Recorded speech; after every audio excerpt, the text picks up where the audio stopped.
They're just too good. Normally, it's Novak that doesn't give people room to breathe. It just gets frustrating because the effort is there, the feeling is very good, but the result is not. Novak Djokovic has built his career on being untouchable, the man who shuts down opponents before they even have a chance to breathe.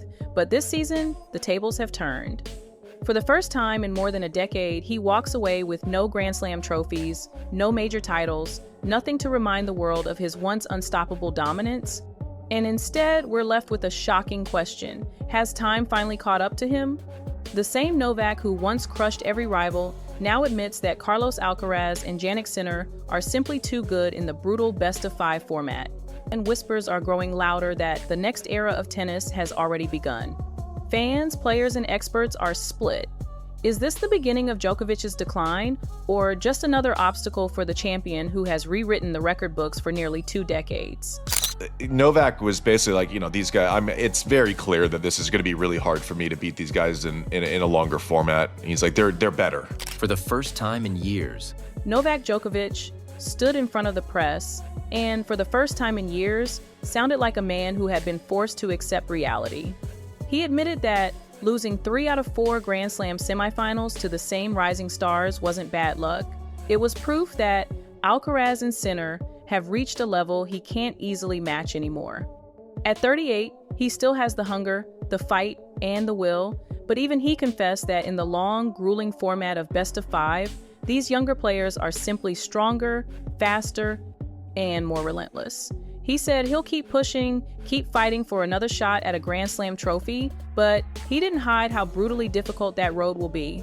For a champion who spent his entire career refusing to admit anyone was better, this moment felt historic. Djokovic conceding that the new generation is not just knocking on the door, they've already stepped inside and taken the stage. I lost 3 out of 4 slams in semis against these guys. They're just too good, playing on a really high level. Yeah, best of 5 makes it very, very difficult for me to play them, particularly if it's like the end stages of the Grand Slam. I can do only as much as I can do, and What makes this admission even more striking is the perspective of fellow players and analysts who've lived through Novak's era of dominance. They remind us that Djokovic's resume is still absurd: 53 Grand Slam semifinals, over a decade and a half spent at the very top, redefining what consistency in tennis even means. But now the conversation has shifted. Instead of asking how many more titles Novak can win, the question is whether Alcaraz and Sinner can even come close to replicating what Djokovic, Federer, Nadal, and Serena achieved by sustaining greatness for 20 years. Ball for ball, these young stars already look like the legends. But the real test isn't just skill, it's endurance, mentality, and the ability to carry the sport for an entire generation. For the first time, Novak himself acknowledged that on a day-to-day basis, they are better than him.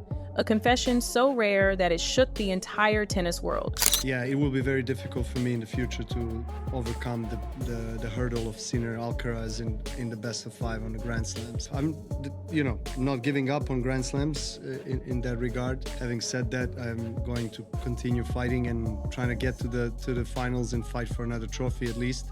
It's going to be a very difficult task. These two players are the best in the world right now, and there is no doubt that they are better and better each year, and that's also expected, to be honest. Of course, it's frustrating on the court when you're not able to keep up with that level physically, but at the same time, it's something also expected, I guess. If I'm to lose to someone, then I'll lose to these two guys because, I know that they're... Carlos Alcaraz proved exactly why Novak spoke with such honesty. From the very first ball, he refused to let Djokovic breathe, blasting forehands, opening up angles, and forcing the 8-year-old to scramble for survival. Normally, it's Novak who dictates, who locks opponents into rallies until they break. But this time, the roles were reversed. Alcaraz kept the pressure constant, punishing every short ball, protecting against the drop shot, and never allowing Djokovic to slip into his trademark rhythm. Even when Novak managed to flip the script early in the second set and grab a break, Carlos responded with calm dominance, reminding everyone why he's being hailed as the heir to the throne. He became the first man since Federer to reach the US Open final without dropping a set, and he did it by dismantling the most relentless defender in tennis history. For Djokovic, It was a brutal reminder that the game has changed and that his greatest weapon of outlasting opponents may no longer be enough. Like you said, Novak in his post-game press conference was talking about, he's like, maybe in 3 sets, maybe I can get these guys, right? And I think that's what it is. This long format is just, you need everything, right? It's not just power, it's not just more knowledge, it all needs to come together. And then when you throw these two players in there, like, it needs to be. To truly understand how surreal Djokovic's season has been, just look at the numbers. At 38 years old, playing part-time tennis, barely entering tournaments, he still managed to reach 3 Grand Slam semifinals in a single year. Most players would dream of achieving that once in their careers, but for Novak, it almost feels like failure because we're so used to him winning it all. Analysts compared his run to Jimmy Connors, making the semis at 39, which was once considered a miracle, yet Novak did it multiple times this season as if it were routine. But the difference now is clear. He no longer dominates those late stages, and that reality is impossible to ignore. Alcaraz and Sinner aren't just opponents, they're forces pulling the sport forward, while Djokovic is fighting to keep pace. And when even his incredible consistency feels like it's being redefined as not enough, you realize just how high the standard he set truly was. Djokovic himself admitted the brutal truth in his press conference. Maybe in best-of-3 matches, he could still outthink and outmaneuver Alcaraz or Sinner, but over 5 sets, the demand is merciless. Every rally, every sprint, every shot amplified, and the younger legs have the clear advantage. He compared it to sprinting. Everyone can hit top speed for a short burst, but sustaining it over a marathon distance is something else entirely.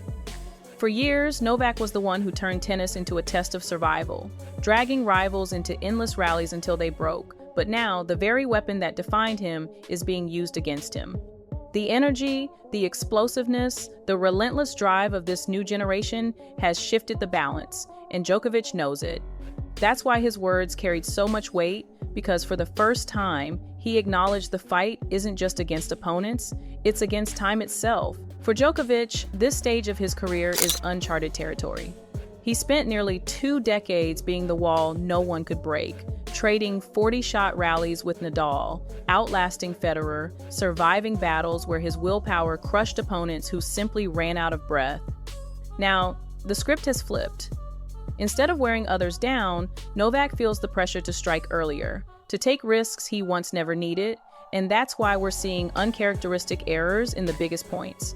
Even Carlos Alcaraz admitted after their clash that he didn't play his best tennis. Yet he still won in straight sets, a statement that must sting for a champion who built his reputation on punishing even the smallest weakness. The message is clear. The young stars don't just challenge Novak, they beat him even when they aren't perfect. And that is a shift tennis hasn't seen in more than a generation.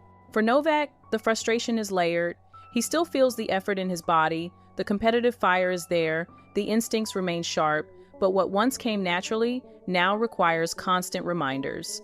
A decade ago, he would chase down a drop shot without hesitation. Now, he has to tell himself to run, and that split-second delay makes the difference. He can still construct the right point, still set up the perfect shot, but the execution falters in moments where before it was automatic. That's the cruel reality of aging in sport. You don't feel dramatically slower, but the margins shrink just enough to tilt the balance. And when you're facing opponents like Alcaraz and Sinner, who punish every missed chance, those tiny gaps become mountains. Djokovic knows it, the fans can sense it, and it's what makes every rally feel like a fight against inevitability. Looking ahead, the picture is impossible to ignore. Whatever the rankings may say, the reality is clear right now. Tennis belongs to Alcaraz and Sinner, with Djokovic standing as the last line before a completely new era. He's still firmly among the top 3, but the gap is widening, and he knows it. The younger stars are climbing every week, while Novak, playing selectively, is fighting to hold his ground. For the fans, it's bittersweet. We're witnessing the twilight of one of the greatest careers in history, while also watching the torch being passed in real time.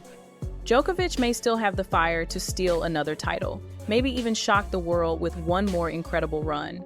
But the days of absolute dominance are gone.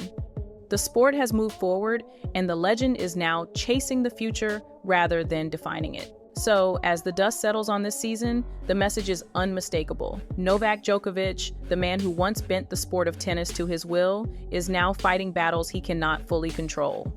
Against time, against younger legs, against the relentless rise of Alcaraz and Sinner, his dominance is no longer guaranteed. Yet, even in this moment of doubt, there is something remarkable about what he continues to achieve. At 38, reaching Grand Slam semifinals that most players can only dream of, refusing to fade quietly, and still carrying the aura of a champion who has nothing left to prove. The question now isn't whether Djokovic is finished, but whether he has one last great chapter left in him. Tennis has already turned the page to its new era, but as history has shown us, Novak Djokovic is never truly out of the story.